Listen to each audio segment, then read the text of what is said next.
te convido a orar comigo, feche seus olhos, encurva sua cabeça para nós falarmos com o nosso Deus. Pedimos a Ele o auxílio na compreensão e no estudo da palavra dEle. Amado Deus e eterno Pai, Senhor, muito obrigado pela oportunidade de estarmos na Tua casa essa noite.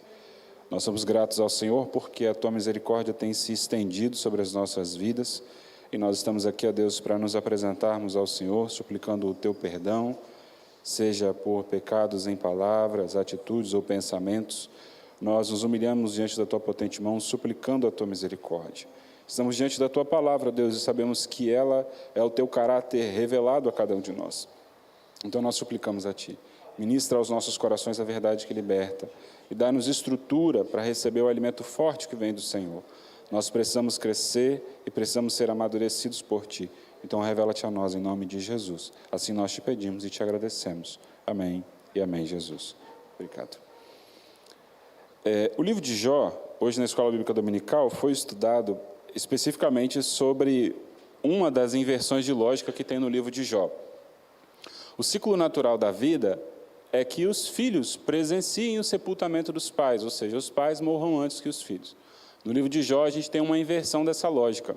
No livro de Jó, nós vemos o pai presenciando o sepultamento dos filhos, o pai recebendo a notícia da morte dos filhos. E por mais que a morte seja uma coisa que nós nunca estamos preparados para lidar, embora seja a única certeza que nós temos, caso não sejamos arrebatados em vida, ainda assim, quando essa notícia chega, ela geralmente traz muita angústia, traz muita dor. Hoje, na Escola Dominical, por exemplo, nós estudamos sobre o período do luto, né? A lição traz ali um prazo de mais ou menos 6 meses, até a pessoa conseguir voltar gradativamente, né, a sua maneira de viver e tal. Isso é muito particular. Mas hoje eu pretendo estudar um pouco mais além com os irmãos do que essa simples passagem da morte dos filhos de Jó, para os irmãos terem uma visão um pouco mais ampla do livro, acreditando, é lógico, que não vai parar por aqui, que quando chegar em casa você vai ter interesse em abrir a sua Bíblia e desfrutar desse livro. Você não pode viver só pelo que você ouve do púlpito, você precisa desenvolver comunhão e intimidade com aquele que inspirou as Escrituras. Mas então o livro de Jó faz parte ali dos livros poéticos, junto de Salmos, Provérbios, Cantares, ele faz parte dos livros poéticos e é um livro completamente desligado de contextos com outros livros. Embora você vai encontrar citações do livro de Jó em outros momentos da Bíblia, os personagens, e eu não digo personagens no sentido fictício, mas os atores que estão ali em cena, naquilo que Deus está ensinando através de Jó, eles não são correlacionados com outras histórias. Por exemplo, quando você lê 1º e 2º Reis, 1º e 2º Crônicas, tem histórias que começam em um livro, começa lá em 1º Reis, e você vai ter o desdobramento daquela história em 2º Crônicas, né? Por isso que são livros diferentes. Às vezes parece até que está tratando a mesma história, mas são pontos diferentes. Aqui em Jó, não. Jó é um livro que tem início, meio e fim, nele mesmo, ele inicia e amarra a história toda nela mesmo. Os personagens que aparecem aqui não são correlacionados com nenhum outro movimento histórico, embora esteja um pouco antes de Salmos, né? Quando a gente vem fazendo a leitura, a gente já presenciou o período dos juízes, a possessão da terra e tal. Se nós fôssemos datar, Jó seria lá de perto da idade, da época de Moisés, do período de Moisés. Então, é um livro completamente deslocado dentro da Bíblia, deslocado de contextos. E ele está ali porque a mensagem dele está contida dentro dos seus capítulos de maneira geral. Então, quando nós começamos a ler o livro de Jó, Deus reserva os primeiros 5 versículos para dar um testemunho acerca de quem era Jó. Deus explica quem era Jó. E nós lemos até o versículo 3, onde falava que Jó era um homem íntegro, justo, que temia a Deus e evitava o mal, que ele tinha muitas posses, era o homem mais rico do Oriente, não era um dos mais ricos, era o mais rico do Oriente. E aí eu quero continuar com você no versículo 4. Jó, capítulo 1, verso 4. Continuando a nossa leitura, diz assim: seus filhos, né, ele tinha 10 filhos, seus filhos costumavam dar banquetes em casa, um de cada vez, e convidavam suas 3 irmãs para comerem e beberem com eles. Terminando o período de banquetes, Jó mandava chamá-los e fazia com que se purificassem. De madrugada ele oferecia um holocausto em favor de cada um deles, pois pensava, talvez os meus filhos tenham lá no íntimo pecado e amaldiçoado a Deus. Essa era a prática constante de Jó. Então Jó era o homem mais rico do Oriente, era um homem de muitas riquezas, muitos funcionários e tinha 10 filhos. Os filhos faziam banquetes e ele tinha 3 filhas. E aí os filhos faziam banquetes e chamavam as filhas para poder participar. Então todos eles participavam dos banquetes juntos. O que chama a atenção aqui não é o fato deles participarem de banquetes juntos. O que chama aqui é Deus explicando que ele tinha 10 filhos e os 10 filhos tinham comunhão uns com os outros. Porque é muito comum que você observar, não é o certo, mas é o comum, que quando você tem uma família muito grande ou uma família com muitos filhos, nem todos eles têm a mesma comunhão de sentarem juntos à mesa para participar de alguma coisa por N motivos e fatores. Então, a Bíblia está dizendo aqui que ele tinha 10 filhos e que havia comunhão entre os 10 filhos.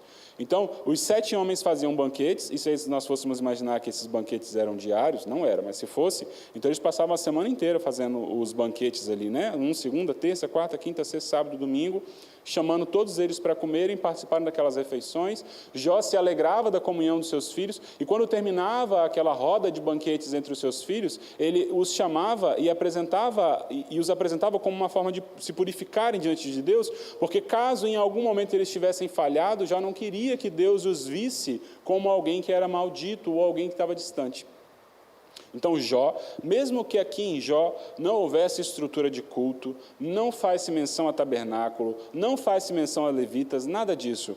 O relacionamento do homem com Deus aqui no livro de Jó é dado por um interesse único e exclusivo de dentro do coração de se relacionar com o Senhor. Não tinha o templo, não tinha os sacrifícios no sentido de perdoar pecados, não. Era o interesse do pecador em se relacionar com o seu Deus. E aqui, Jó, depois que passava tudo isso, e eu nos imagino na posição de Jó, seríamos com certeza muito felizes. Extremamente ricos, bem de saúde, com muitos filhos, todos eles em comunhão uns com os outros, maravilhosamente bem.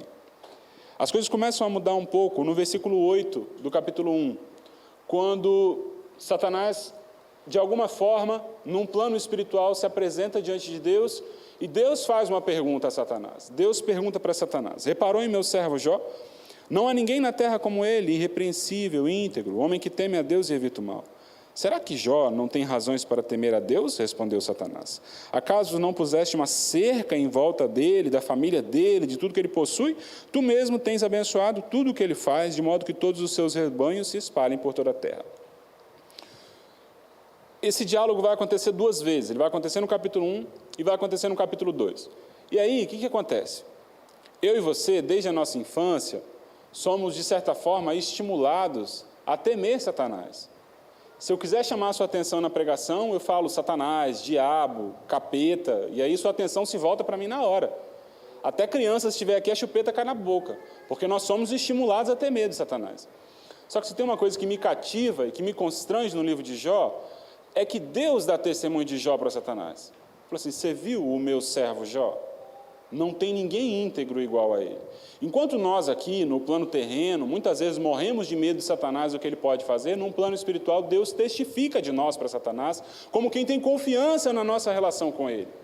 Viste meu servo Jó? É como se dissesse: viste meu servo Djalma, viste meu servo Cleiton, viste meu servo Edilson, porque o relacionamento que eu tenho com eles me dá base para entender que não são as coisas que acontecem em volta da vida dele que os fazem me temer e serem fiéis a mim. Não é porque o casamento está bem, porque a vida financeira está bem, porque a saúde está bem que eles me temem, é porque eles me conheceram de maneira íntima. E aí Satanás, muito afrontoso e astuto como o é, diz: é claro, Deus, é claro que ele te teme, afinal de contas você colocou uma cerca de cuidados em volta dele. Tudo que ele faz prospera, tudo que ele mexe vai adiante, os rebanhos dele estão se espalhando pela terra inteira, de tão rico e próspero que ele é. E Deus, por ter convicção de que a fé e de que o conhecimento de Jó acerca dele não era pautado só pelo que ele tinha, dá a Satanás a legalidade de tocar em tudo o que Jó tinha. E aí, se você ler o capítulo 1, você vai começar a observar as perdas de Jó. No versículo 14 e 15, Jó perde todo o seu gado e boa parte dos seus empregados. No versículo 16, de forma sobrenatural, cai fogo do céu e queima totalmente as ovelhas e alguns empregados de Jó. No versículo 17, Jó é assaltado pelos caldeus, que levam os seus camelos, que eram animais muito caros naquela época. Ainda hoje são, mas naquela época era uma moeda de troca muito mais valiosa. E no versículo 19, também, de forma sobrenatural, um vento muito forte, que vem do deserto, atinge os 4 cantos da casa onde seus filhos estavam, a casa desmorona e morrem os 10 filhos de Jó de uma só vez.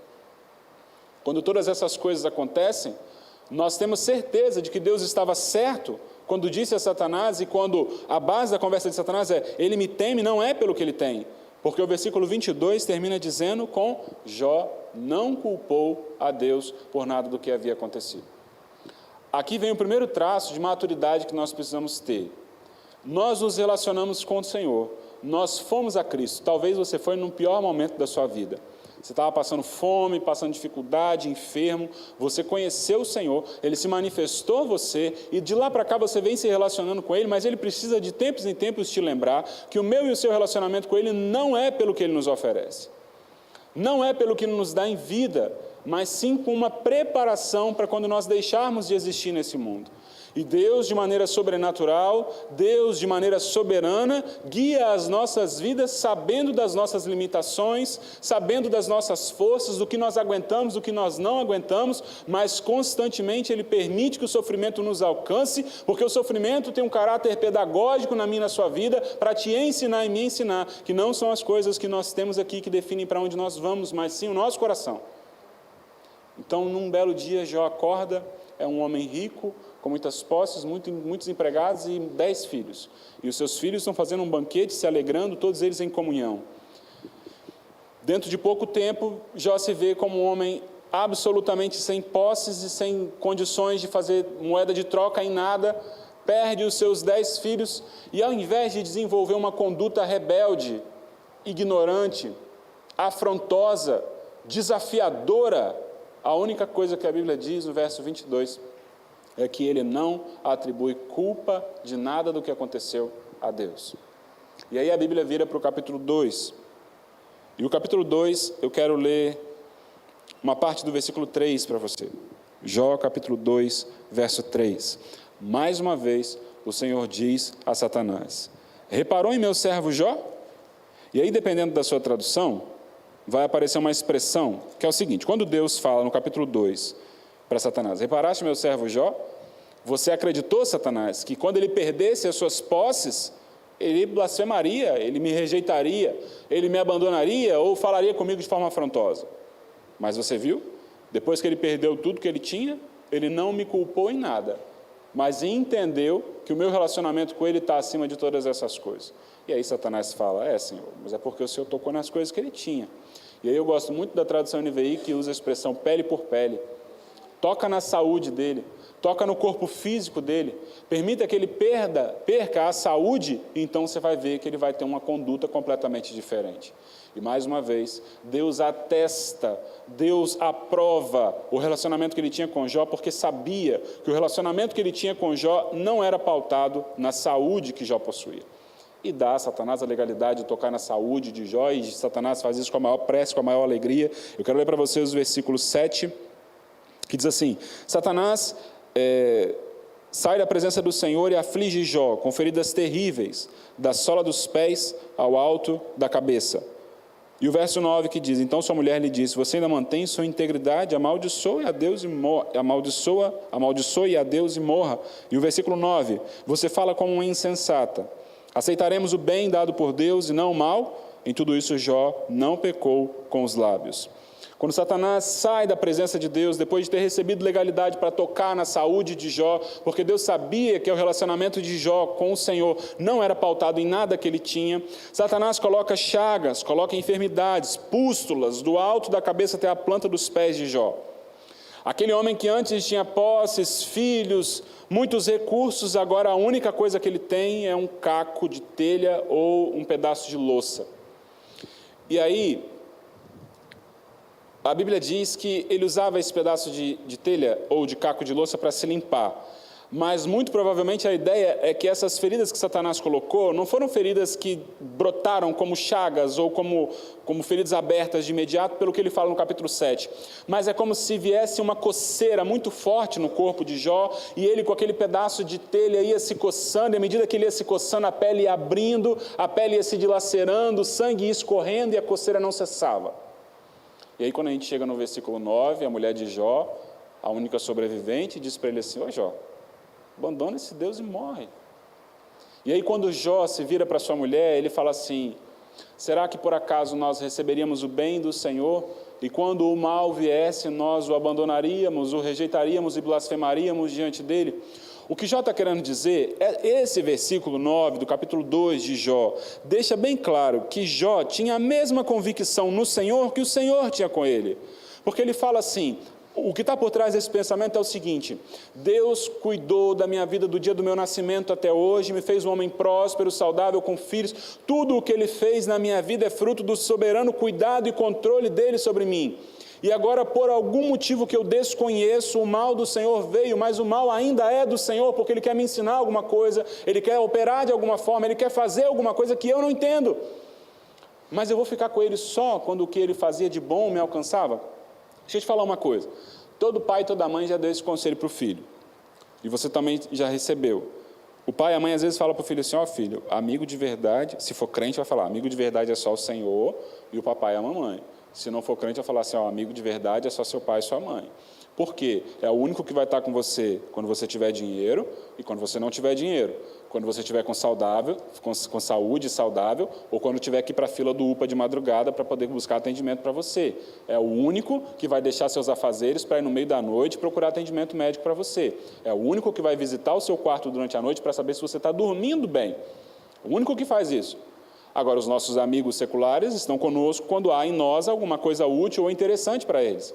Agora, eu preciso te dizer que muitas vezes, infelizmente, nós nos relacionamos com Deus dessa exata maneira. Nós estamos com o Senhor quando aquilo que o Senhor tem para nos apresentar ou nos oferecer é agradável e é gostoso. Então, quando nós estamos com saúde, quando nós estamos prosperando, quando nós estamos enriquecendo, quando as coisas estão indo de bem, estão indo cada vez como se as portas estivessem abertas e nós estamos crescendo cada vez mais, nós estamos bem com o Senhor. Mas quando o desemprego chega, a enfermidade chega, as dificuldades no relacionamento chegam, nós simplesmente negligenciamos que Deus continua tendo controle sobre as nossas vidas e fazemos exatamente o que a mulher de Jó instigou que ele fizesse. Abandona esse negócio de ir para a igreja. Rapaz, a sua vida financeira não muda, a sua saúde não muda, você continua indo para o culto, para quê? Você continua acordando domingo de manhã, ao invés de dormir para a escola dominical, para quê? Se as coisas não estão mudando. Todas as vezes que você ouvir frases como essa, lembre-se exatamente do discurso da mulher de Jó para ele. Abandona esse seu Deus e morre, porque Ele não é perfeito o suficiente para te suprir no dia da sua angústia. De que adianta você continuar abrindo mão dos seus passeios, dos seus compromissos, das suas amizades para ir congregar, se as coisas não estão mudando? É porque eu e você não andamos pelos que nós vemos sendo mudado. Nós andamos pela comunhão com aquele que nos chamou para as moradas celestiais e que de maneira sobrenatural, num plano que não é humano, conduz a nossa vida e faz com que todas as coisas cooperem para que nós sejamos salvos. Ou você acha que é por acaso que diz que se necessário for nós perdermos alguma coisa para entrarmos no céu, é melhor que nós a percamos, é melhor que nós deixemos de lado? Se talvez os meus prazeres me afastam do reino, quando eu me coloco diante de Deus, Ele tem total liberdade de me retirar esses prazeres para que eu seja santo.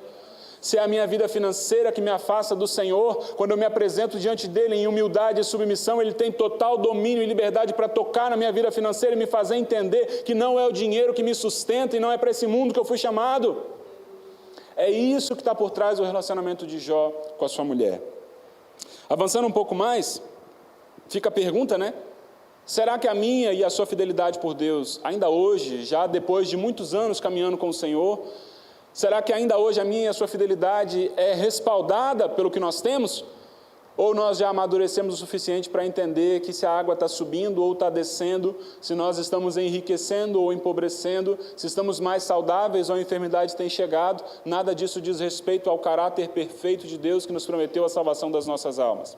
Será que nós nos relacionamos com Deus como amigos interesseiros, que se apresentam diante de Deus pelo que Ele tem nas mãos? Ou será que nós somos amigos verdadeiros, que se aproximam de Deus pelas promessas futuras de reconciliação e de encontro de pai e filhos, criador e criaturas em um relacionamento perfeito, de plena paz e santa alegria? Nos versículos abaixo nós temos o aparecimento de 3 homens. Depois vai aparecer mais um, mas aparecem 3 homens. Elifaz, Bildade e Zofar. Depois vai aparecer um outro chamado Eliú. E aí, quando esses 3 homens aparecem, acompanhe comigo aí na sua Bíblia o capítulo 2, versículo 12. Antes, deixa eu tentar ilustrar para você. Eu tenho um amigo que alguns anos antes da pandemia teve um problema de saúde, não lembro agora exatamente o que foi, mas ele precisou ficar internado um bom tempo. E aí ele ficou internado num lugar que não dava para fazer visitação. Além de ser muito distante, não era permitido visita. E aí depois de alguns meses já que ele estava internado, ele foi transferido para um hospital lá de Vila Velha. E não lembro agora qual hospital que era, mas certamente é um hospital que não deve existir hoje mais não, porque era bem mal cuidado, assim, bem desleixado, um aspecto assim de abandonado, sabe? E aí eu lembro que liberaram a visita, eu fui lá visitar ele, me apresentei na recepção, aí a recepcionista indicou qual era a enfermaria que ele estava, não era quarto, era enfermaria, né? Você chega assim, um espaço tipo esse, com várias macas assim. E aí quando eu pisei na enfermaria, cheguei, eu olhei, vários leitos, muitas pessoas deitadas, eu não consegui reconhecer ele. Olhei cama por cama e não consegui reconhecer ele. Ele era um rapaz forte, tinha assim, ele era bem parecido com o irmão Lílio, forte, ele era uma pessoa que se cuidava muito, sempre cortava o cabelo, cuidava da barba, a unha cortada. E aí quando eu olhei para ele, quando eu consegui identificar ele deitado ali, com o cabelo todo mal cuidado, porque não tinha condição de cortar, a barba toda mal cuidada, o corpo completamente inchado, porque faz o tratamento com soro e muitas vezes, dependendo do remédio, incha o corpo. Ele estava irreconhecível ali deitado na maca. Quando eu me aproximei, conversei com ele, animei, brinquei, fiz piada, cantamos, oramos, lemos a Bíblia, mas se tem uma coisa que me tocou em todo aquele momento, foi o quadro de eu ver ele completamente transformado. Aquele ali não era o meu amigo, aquele corpo ali não era o meu amigo, não era aquilo. Agora lê comigo aí, capítulo 2, verso 12. Quando o viram à distância, mal puderam reconhecê-lo e começaram a chorar em alta voz. Cada um deles rasgou o manto e colocou terra sobre a cabeça. Depois se assentaram no chão com ele, durante 7 dias e 7 noites. Ninguém lhe disse uma palavra, pois viam como era grande o seu sofrimento. Quando os amigos de Jó viram, é porque aqui a gente pensa assim, poxa, Jó começou a ter ali um tipo de coceira, e ele pegava aquele pedaço de telha, ia se coçando, aquilo ia abrindo ferida, então ele estava com o corpo todo ferido, mas não é só isso que aconteceu com Jó. A enfermidade de Jó foi consumindo ele, de forma que ele fica só pele e osso. E aí no capítulo 7 tem algo mais chocante que vai dizer que, e aí eu não sei se Jó dizia isso de maneira literal, ou se ele estava dizendo isso para explicar o quanto que ele estava se sentindo podre. Ele dizia que era como se vermes passeassem por sobre o seu corpo, tamanho número de feridas que haviam em sua pele. Então você imagina aquele homem que era saudável, era forte, era feliz, agora completamente enfermo, com o corpo todo cheio de feridas abertas e bichos passeando sobre o seu corpo. Quando os amigos de Jó veem aquilo, não só não o reconhecem como o Jó, mas eles não têm palavras para Jó. A tristeza de Jó transbordou de maneira tal que alcançou o coração dos amigos, e a única coisa que eles fizeram é o que eu e você precisamos fazer muitas vezes. Às vezes as pessoas precisam de nós, não é pelo que nós podemos falar, ou pelo que nós podemos fazer, mas é pela nossa companhia, é pela doação da nossa vida em forma de tempo para quem nós amamos. Eles param diante de Jó e não têm palavras. Eles ficam uma semana sentados todos nas cinzas, sem palavras nenhuma, sem nada que pudessem falar. Depois disso, Jó interrompe essa semana de silêncio, e aí ele começa a se expressar, ele começa a falar das dores que ele estava sentindo. E aí a Bíblia vai do capítulo 3 até o capítulo 37, com rodas de discursos. Os amigos de Jó vão falar nessa ordem, Elifaz, Bildade e Zofar vão falar nessa ordem, mais de uma vez algum deles, e todos eles vão tentar de alguma maneira encontrar a causa do sofrimento de Jó. Não é possível. Jó é um homem honesto. Jó é um homem correto. Nunca deu calote em ninguém. Nunca vi ele fofocando de ninguém. Nunca vi ele aplicando golpe em ninguém. Pelo contrário, ele era um homem que temia a Deus. Ele apresentava os seus filhos a Deus para caso houvessem pecado. E aí os amigos de Jó começam a procurar alguma coisa que justificasse aquele sofrimento. A verdade é que no capítulo 2 e 1 e 2, Jó não peca, Jó não abandona Deus, não blasfema com Deus. Mas à medida que os amigos de Jó vão conversando com ele, Jó começa a ter um comportamento muito próximo do comportamento de ira pela situação que ele está passando. Ele começa a ter algumas expressões como: até quando eu vou ser perseguido dessa forma? Se o Senhor demorar para me visitar, quando Ele vier eu já vou estar morto, porque a enfermidade está me consumindo. Ele começa a ter vários comportamentos que são frutos da insatisfação do estado em que ele estava vivendo.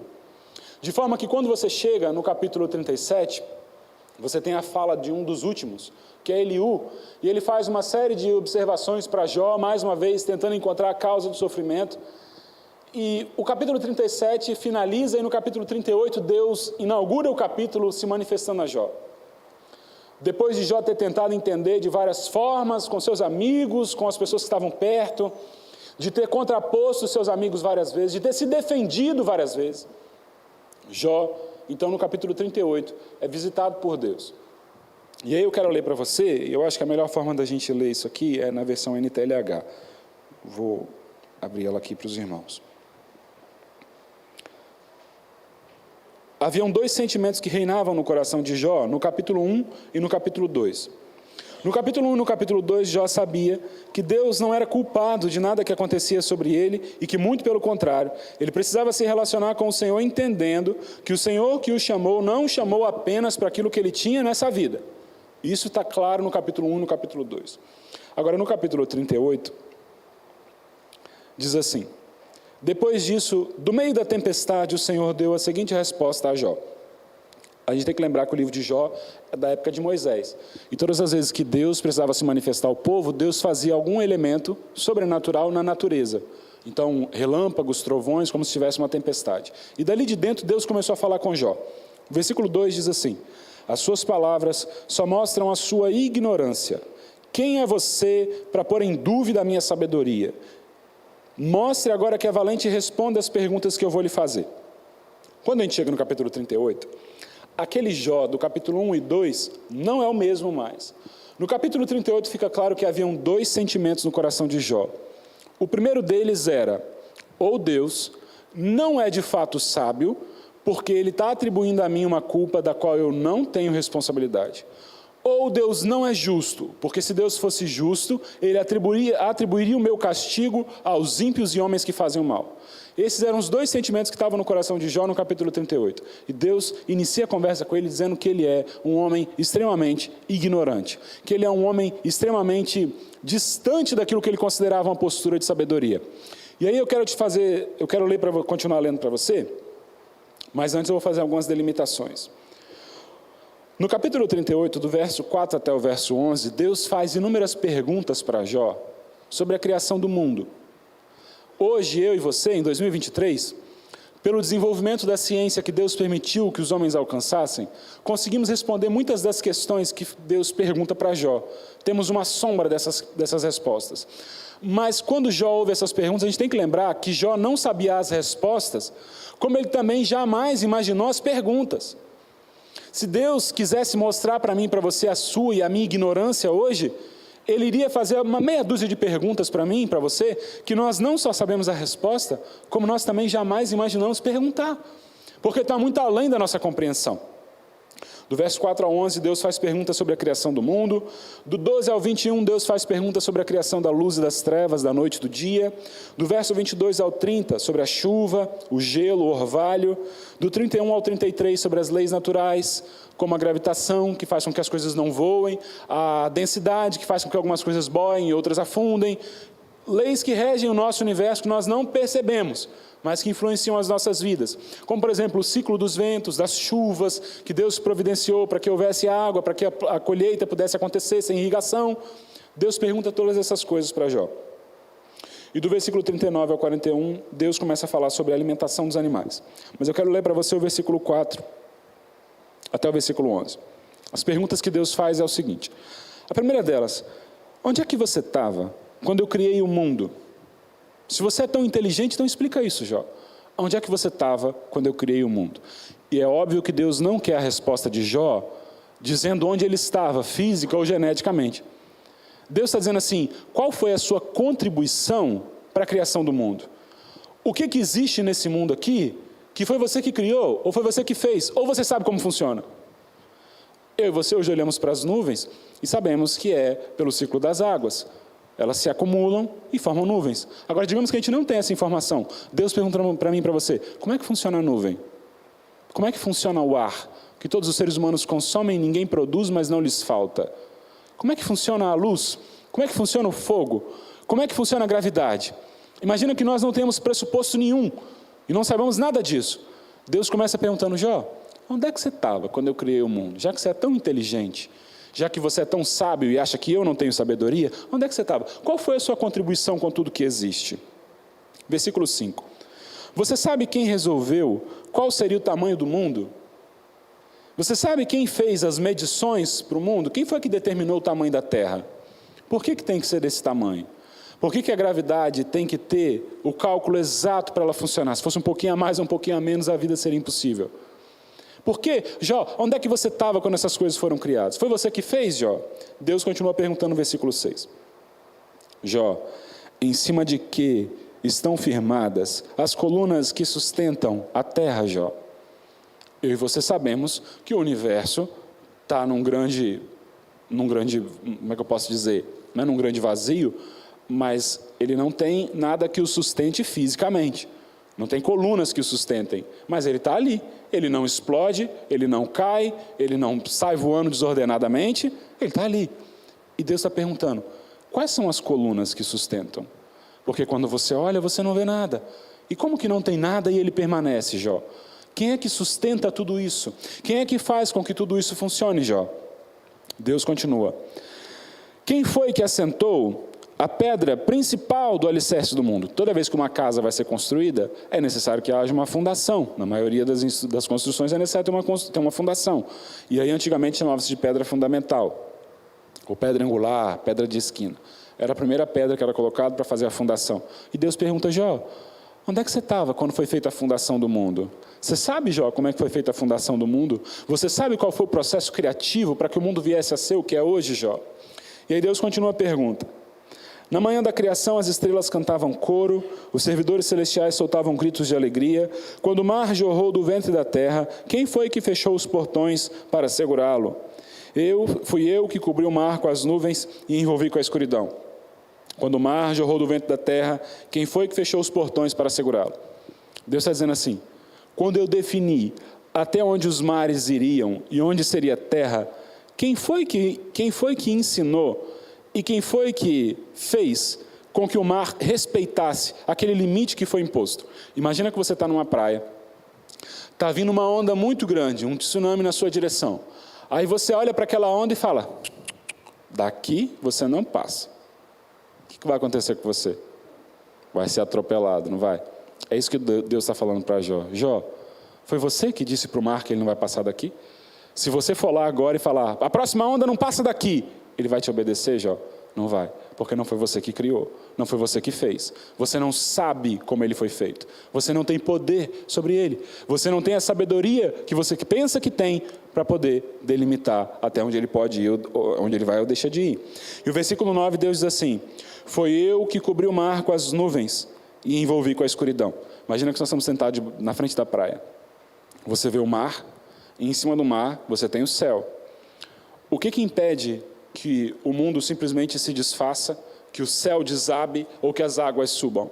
Deus diz, eu envolvi o céu e o segurei, eu envolvi as águas e as segurei, para que entre esse espaço da face da terra, das águas e do céu, vocês pudessem viver. Agora me diz, Jó, foi você que fez alguma dessas coisas? Foi você que criou, ou você tem poder para fazer alguma dessas coisas, Jó? Porque até onde me consta, você não estava lá quando foram criadas. Você não sabe como elas funcionam e você não tem poder sobre nenhuma delas. E aí Deus continua as perguntas. Versículo 10. Marquei os seus limites, fechei com tranca as suas portas. E eu lhe disse, você chegará a esse ponto daqui não passará, as suas altas ondas pararão aqui. É óbvio que por fruto do nosso relacionamento com a natureza e a forma como nós depredamos a natureza, existem muitos lugares onde o mar invade cidades, destrói vilarejos. Mas, por via de regra, Deus determinou até onde os mares iriam. Deus determinou até onde as águas iriam. Talvez você alguma vez já viu uma nascente de um rio, de um riacho, de um córrego. Em um momento Deus pergunta para Jó, mostra para mim onde é que está a nascente dos oceanos, Jó. Está onde, Jó? Tem muita água, não tem, Jó? De onde é que veio? Foi você que fez? Foi você que colocou lá? Você tem domínio sobre elas? Você tem poder sobre elas? O que Deus está fazendo com Jó é o que muitas vezes eu já vi pais fazendo com filhos. Às vezes o filho acha que entende, acha que sabe, acha que é o tal, que domina. o pai começa a fazer uma série de observações para o filho, para fazer com que o filho se sinta ridículo diante do pai, entendendo que ele não tem atributo nenhum, que ele não tem capacidade nenhuma, que ele não sabe lidar com responsabilidade nenhuma. É isso que Deus faz com Jó. Ué, Jó, você não falou que eu não tinha sabedoria? Você não achou que você tinha sabedoria? E aí, Jó, como é que essas coisas funcionam? O que Deus começa a explicar para Jó, e aí vai, né? Eu li alguns trechos aqui, irmãos, mas é muito bonito você ler em casa, porque chega a ser engraçado a forma que Deus fala com Jó. Do capítulo 38 até o final do livro. Vão ali 4 capítulos para você fazer a sua leitura. É literalmente um pai falando com uma criança. Deus ridicularizando a sabedoria que Jó achava que tinha. E aí, quando a gente chega no capítulo 40, verso 3, 4 e 5, nós temos a primeira resposta de Jó ao Senhor. Jó diz assim, versículo 4, sou indigno, como é que eu posso responder essas coisas? Eu ponho a minha mão sobre a boca, porque eu falei uma vez, mas não tenho resposta. Tentei falar de novo, mas não direi mais nada, porque eu não tenho capacidade de responder às suas perguntas. Eu achava que eu era sábio, eu achava que eu era o entendido, mas mediante as suas perguntas eu pude entender que a minha sabedoria se reduz ao pó de onde eu vim, porque eu não tenho capacidade de responder nenhuma das suas questões. Jó tem uma resposta muito humilde diante do confronto que Deus faz com ele. Deus diz assim, Jó, você está achando que você tem sabedoria, mas eu preciso dizer para você que não é bem por aí não. No capítulo 40 e 41, Deus vai usar 2 animais, o Behemoth e o Leviatã. Indifere se você acredita que esses animais eram animais que eram do tempo de Jó, se você acredita que esses animais eram animais que toda a população da época de Jó tinha medo, como eu acredito, mas não necessariamente eram monstros que existiam ali como animais dos quais eles conviviam. Deus faz menção a esses 2 animais, que basicamente são 2 animais monstruosos, com uma força sobrenatural, que ninguém jamais tinha poder para capturar. E Deus fala assim, ô Jó, você já ouviu falar do Behemoth? Come capim igual boi, né? Mas o boi é doméstico, você consegue colocar ele dentro da sua casa. Você conhece alguém que tem poder sobre o Behemoth para dominá-lo ou para vencê-lo em um confronto?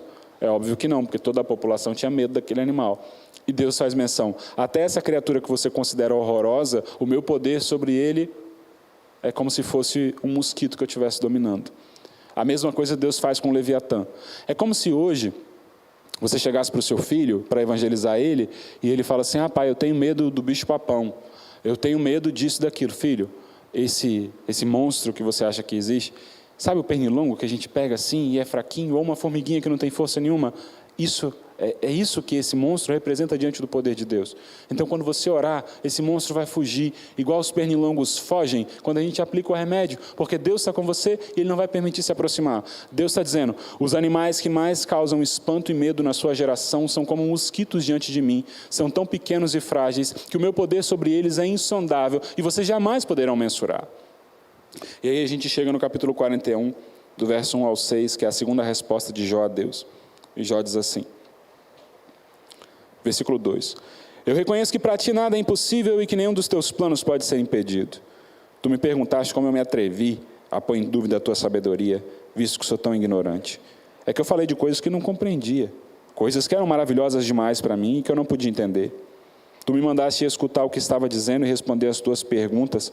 Antes eu te conhecia só por ouvir falar, mas agora eu te vejo com os meus próprios olhos, pois estou envergonhado de tudo isso e me arrependo, sentado aqui no chão, no monte de cinzas. No mesmo lugar que Jó estava, quando não blasfemou, ele estava quando entendeu que Deus não perdeu o controle sobre a vida dele.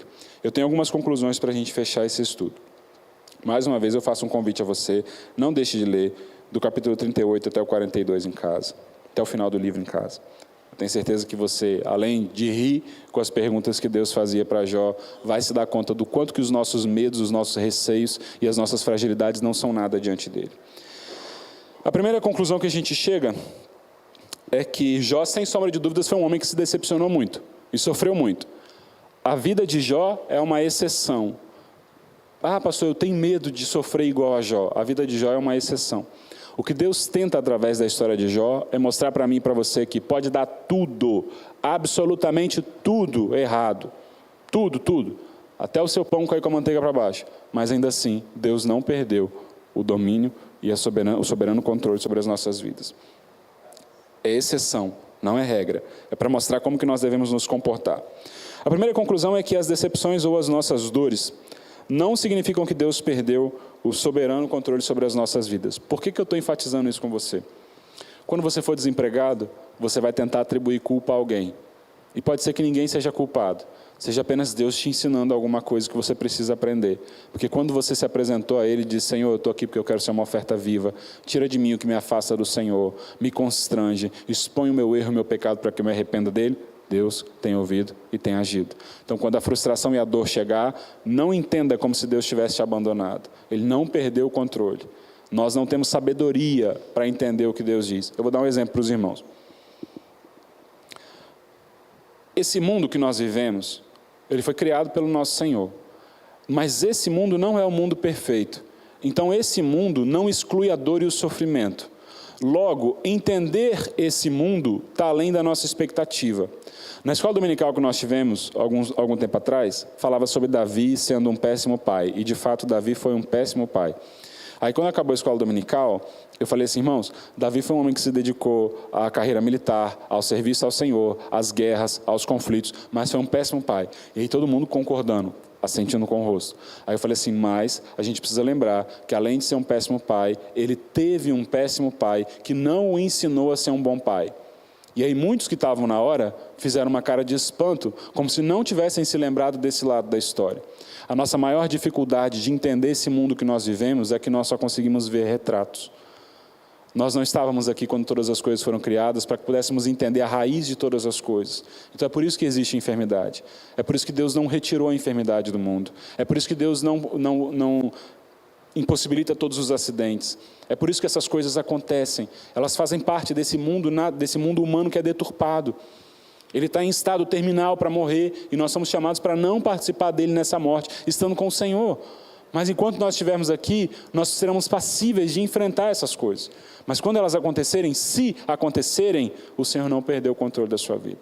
E quando você se humilhar diante da potente mão dele, mesmo que ele não mude o cenário, ele vai mudar o seu coração para você conseguir vivenciar aquilo ali e ainda assim ser um vitorioso. A segunda conclusão é que Satanás, com toda a sua fúria, não toca em nada e não faz nada além da vontade de Deus. Quando Satanás se apresenta pela segunda vez e fala, ele só não te abandonou porque ele está com saúde. Deus falou assim, então pode tocar na carne dele, pode tocar nos ossos, pode tocar nele de maneira geral, mas na vida dele você não toca. As minhas e as suas provações têm um limite pré-determinado e estabelecido por Deus.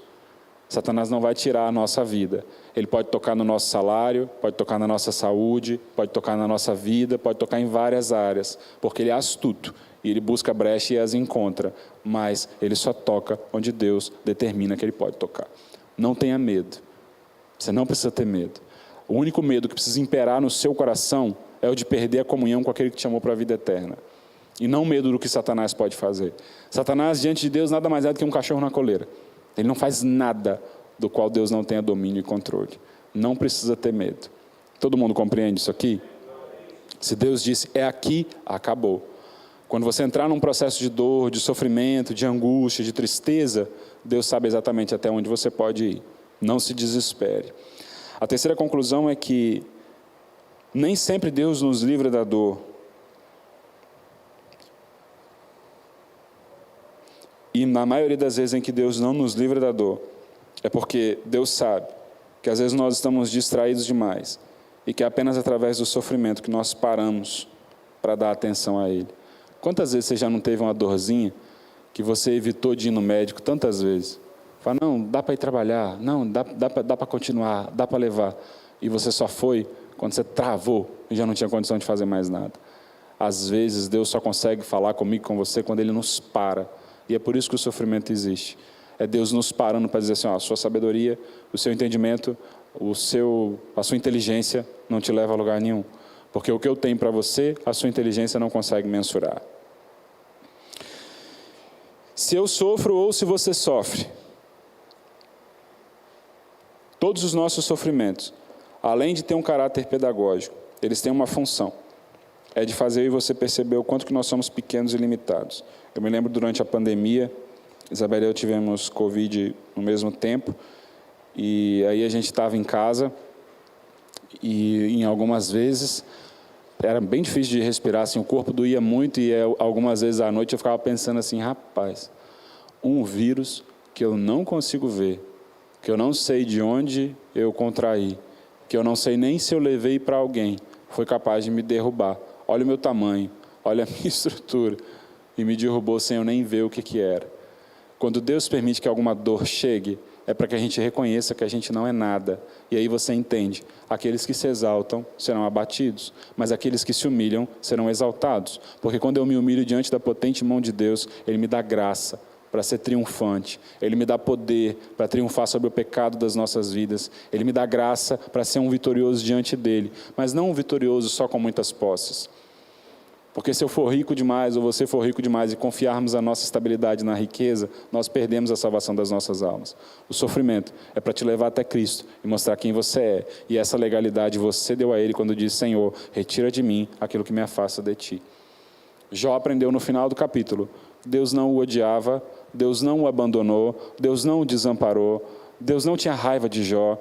É que Jó vive num mundo que é caído, exatamente como eu e você.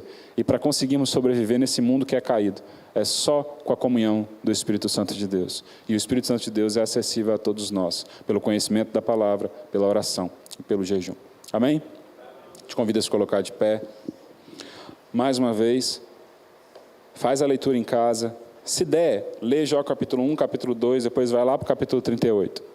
Faz como sua leitura devocional. Amanhã, quando você acordar, não se esqueça. Nós vivemos em um mundo caído, em um mundo prostrado, que está com os dias contados para deixar de viver.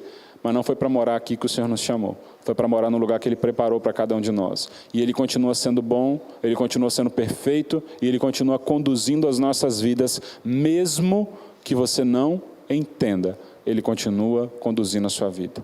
Satanás não toca em nós, Satanás não faz nada, e as decepções não fazem nada além daquilo que Deus sabe que nós temos capacidade de suportar. Amém, irmãos? Amado Deus e eterno Pai, Senhor, nós agradecemos a Ti por essa noite.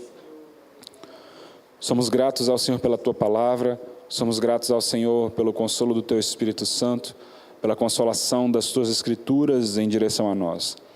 Queremos colocar as nossas vidas em Tuas mãos mais uma vez. Senhor, muitas vezes nós mudamos o nosso comportamento e até as nossas orações, por causa das tristezas, das angústias, das decepções. Às vezes nos frustramos com um trabalho que perdemos ou por uma porta que não se abre. Às vezes nos decepcionamos porque a nossa saúde não corresponde à nossa expectativa. Às vezes nos entristecemos porque a nossa família não manifesta o comportamento que nós esperamos diante do Senhor. Mas nós sabemos que tudo isso faz parte de um mundo que é caído. E esse mundo, ó Deus, está com os dias contados para deixar de existir em estado já terminal. Mas o Senhor nos tem chamado para uma vida num lugar que não é aqui. Então, ó Deus, toca no coração de cada um dos meus irmãos e irmãs, do primeiro ao último banco e aqueles que nos acompanham de casa. Traz a certeza de que por mais que todas as coisas aqui pareçam de mal a pior, o Senhor não perdeu o controle e o domínio das nossas vidas. O Senhor sabe exatamente até onde nós temos condição de ir. E por mais que nós não estivéssemos aqui quando o Senhor fez todas as coisas, o Senhor as fez pensando em nós e tem cuidado de nós dia após dia. Então, ó Deus, nós nos apresentamos diante da Tua potente mão. Nos humilhamos, reconhecendo que do pó nós viemos e ao pó tornaremos. E suplicamos a Tua bênção e a companhia do Teu Espírito Santo para mais uma semana de bênção e vitória na Tua presença. Que amanhã, ao acordarmos,